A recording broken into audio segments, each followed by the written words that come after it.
All right, welcome to part two of this week's check-in video, and this is where I'm going to talk about two common APA mistakes. So, let me give you a little rundown first, and hopefully I can get through this one also within, I guess, 17 minutes, hopefully. And if I'm able to do that, again, if you speed this up, then it's going to feel like less than 17 minutes. You speed it up, and it should be about 12 minutes if you speed it to 1.5. Anyway, so there are going to be two assignments that you are going to be graded on for proper APA use. The first assignment that you are going to be graded on for proper APA use is going to be the virtual reference practice paper, which is coming up in 2 weeks.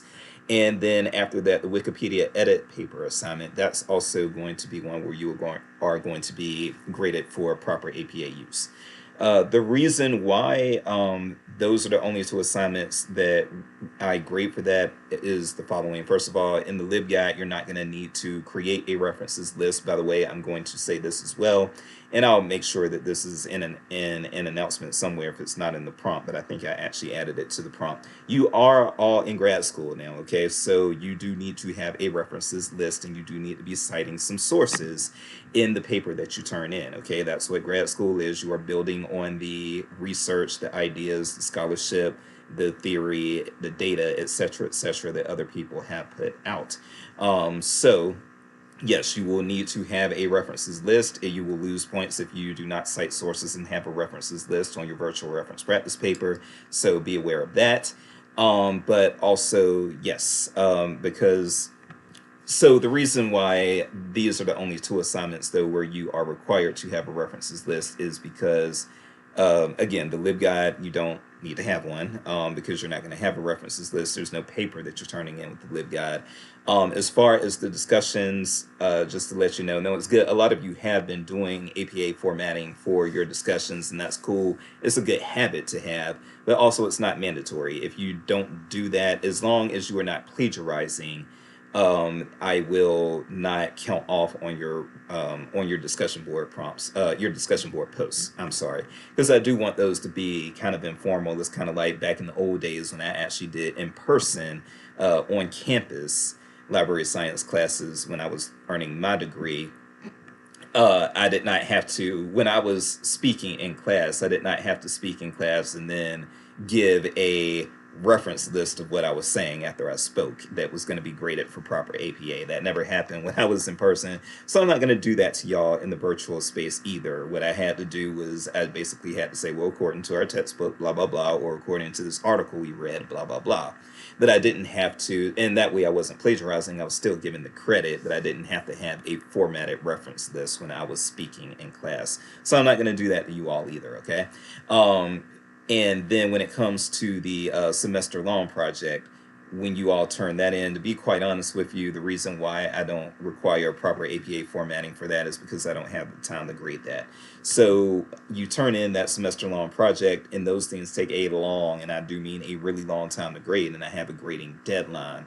So if I also tasked myself with making sure that your APA was correct in the semester long project, I'd never get through those in time. So that's why for that, just if it asks for a citation, put together a citation.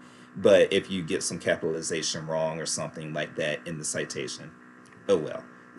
I'm going to live, you're going to live, everybody's going to live through that, and you will not lose points. But for these two assignments, again, the virtual reference practice paper and the Wikipedia edit assignment, yes, you will be expected to use proper APA formatting for your references list, okay?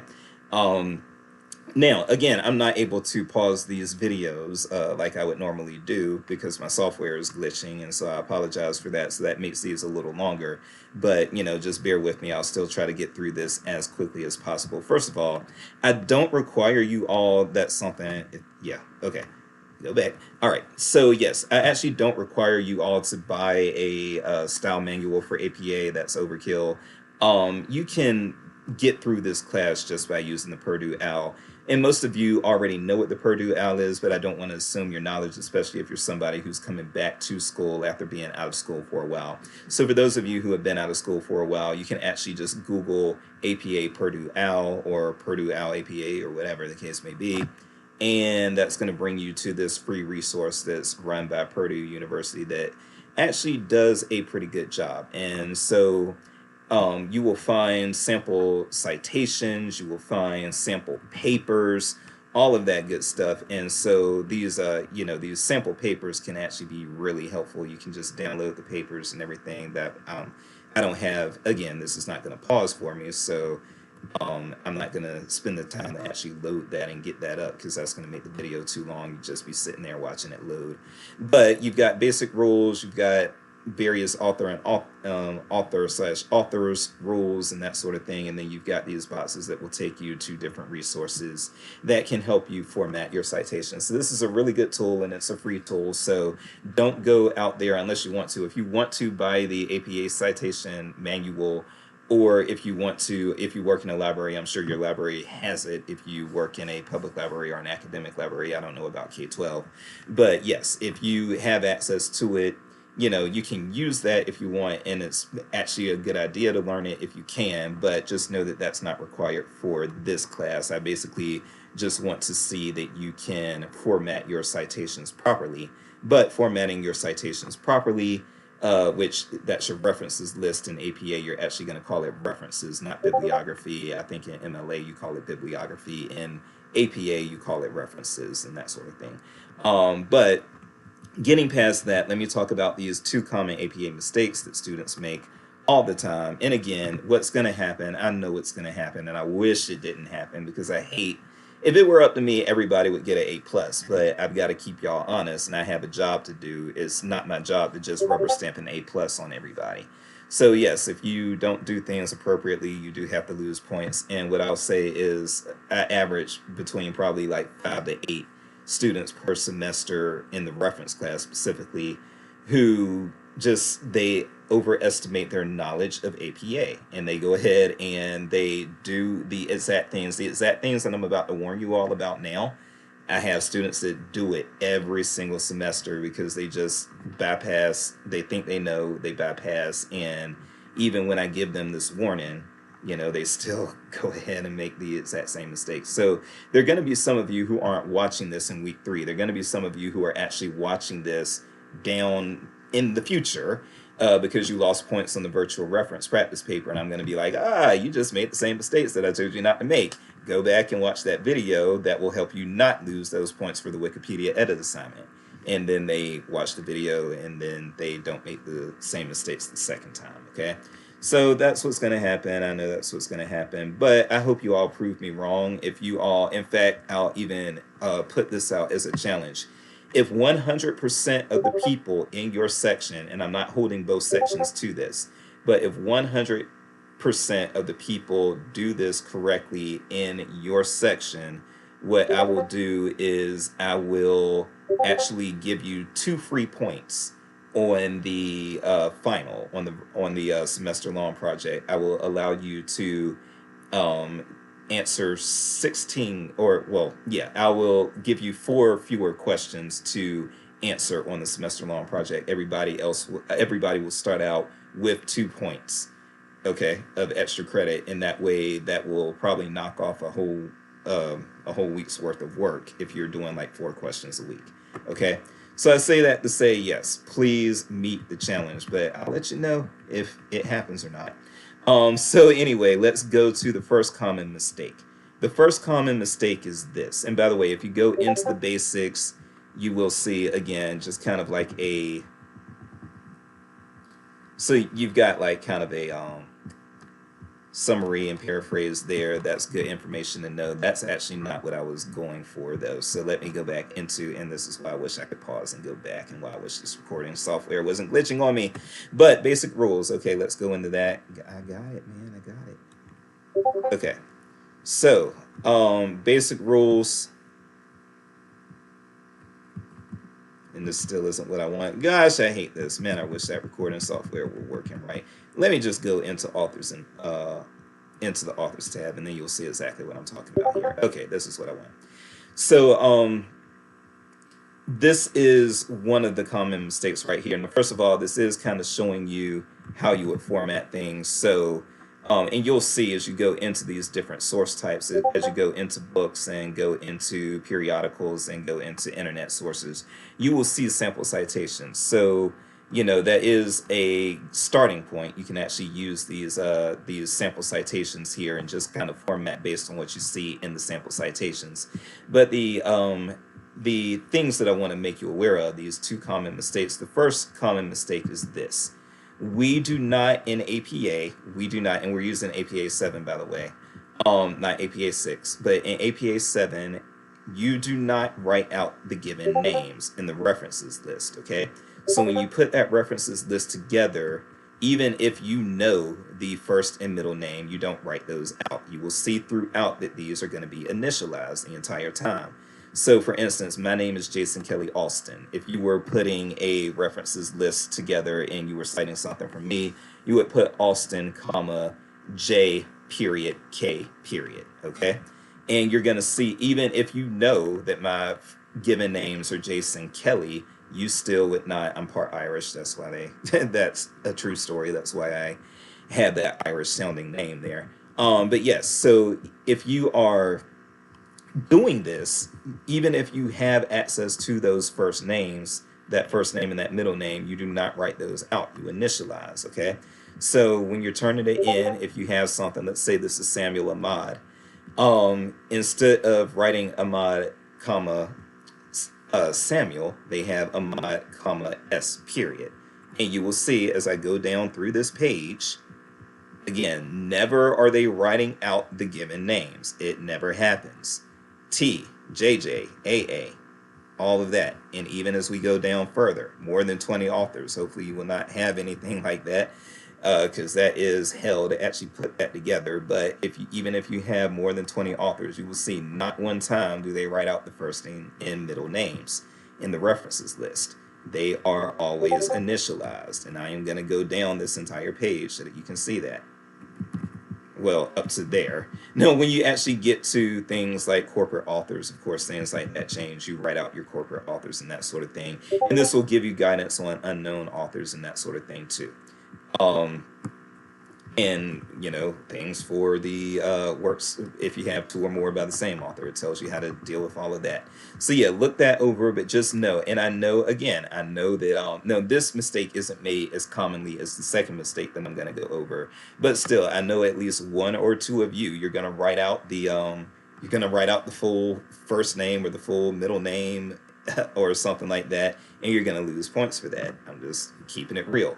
You do need to, as a librarian, you do need to have at least some familiarity with the three major citation styles, which are APA, Chicago, and MLA. Okay. You don't necessarily need to know them inside and out, but you do need to have basic competency with them. All right. So that is the first common mistake. Now, the second common mistake is made a lot more commonly, and I know a lot of you, when I say a lot, I know at least 5 of you total between my two sections are going to do this, but there'll probably be even more. And it's going to disappoint me because I want everybody to have a perfect grade. And this is something that oftentimes keeps people from having a perfect grade. But here's what I'm going to show you. And we're going to start out with books, and then we're going to go back to periodicals.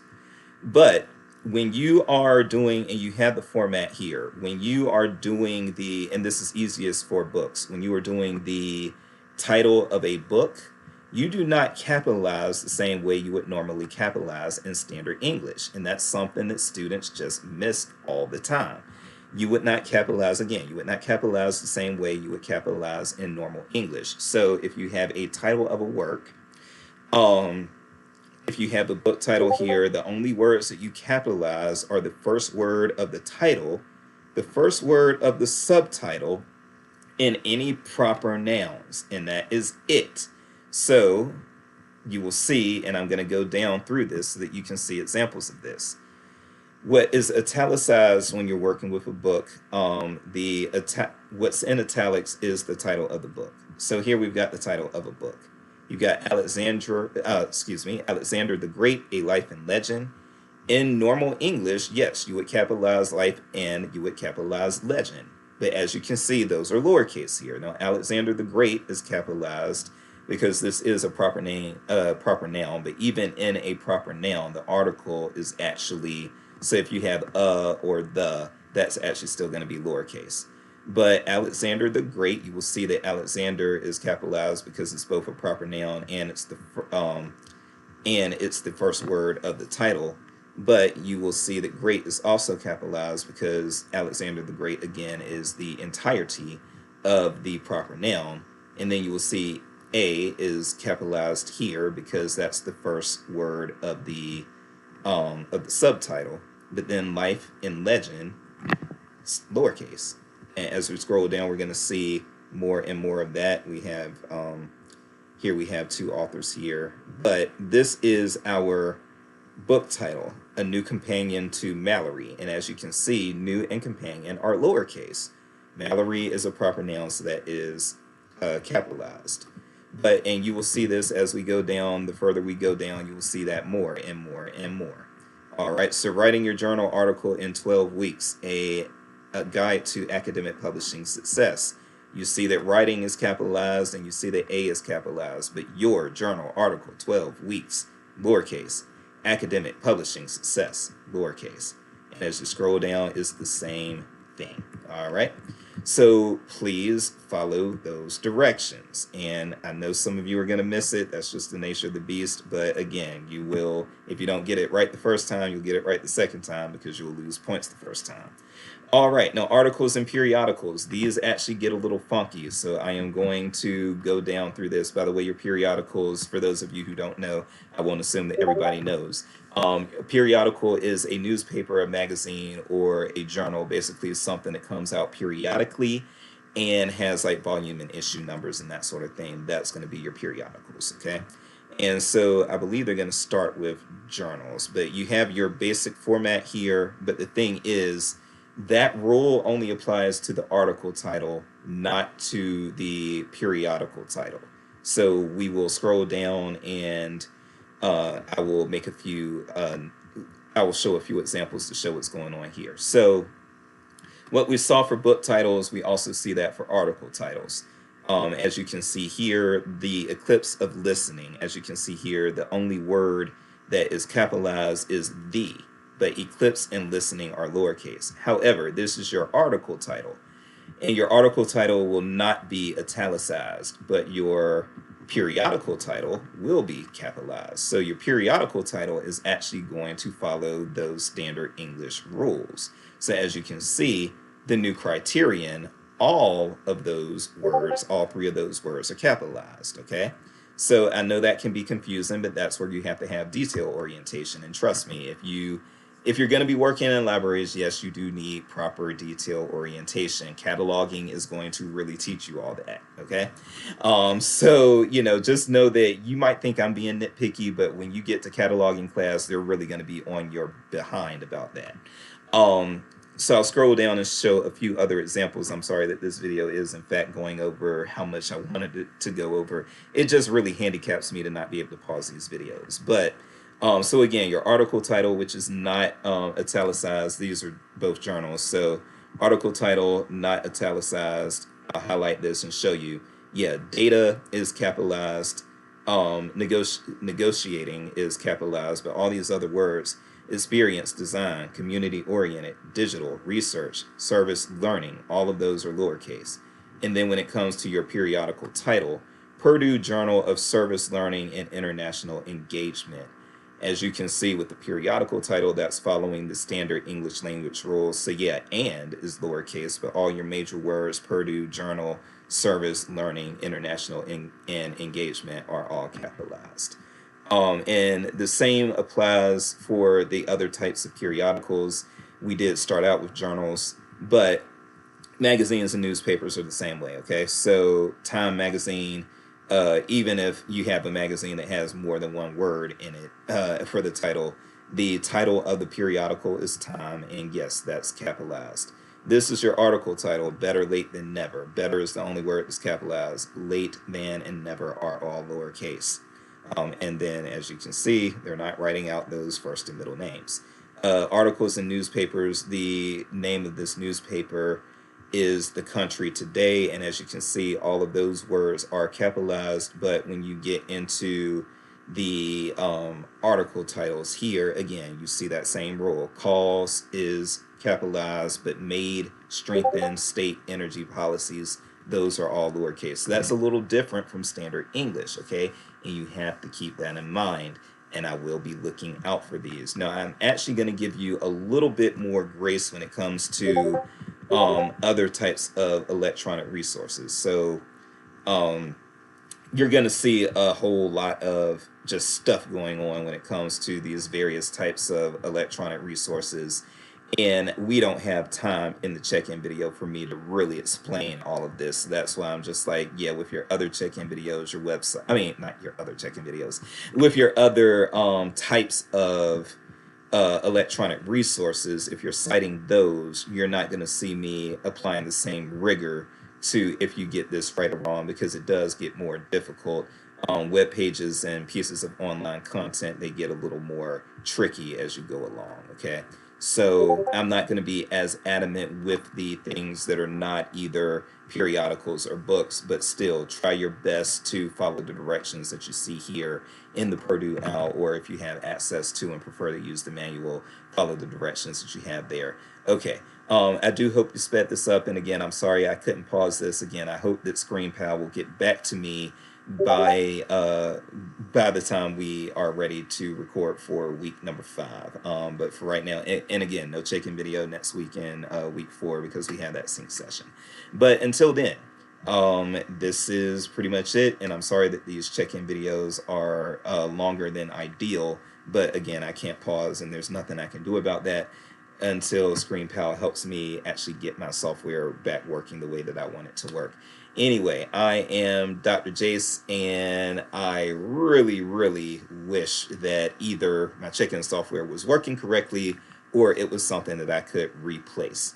Jace, replace, got my ROM. I can now go ahead and check some emails while I wait for these to upload into YouTube to auto caption.